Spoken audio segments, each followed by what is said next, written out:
के मोए बड़ी चाहना हे रानी बात के मोरमा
के छोटा मोटा चीज सोना के गहना देबू दे दे गो किस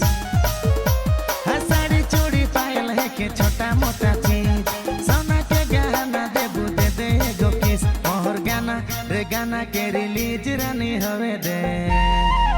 तो के थार में घुमाबू गाना हिट होवे दे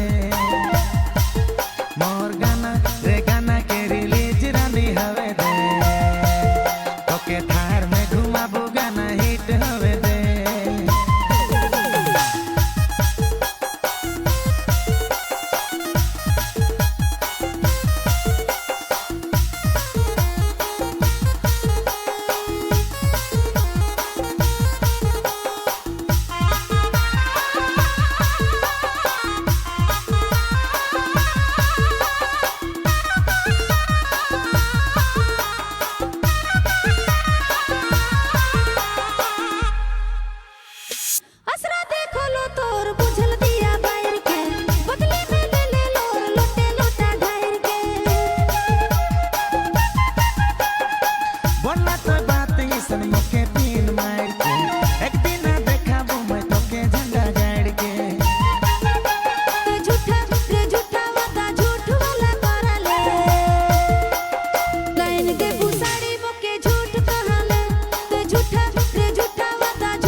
हंस देनी थोड़ा भूल जाने बीतल दिन के सितारा लागल साड़ी देबू तो के सच्चे कीन के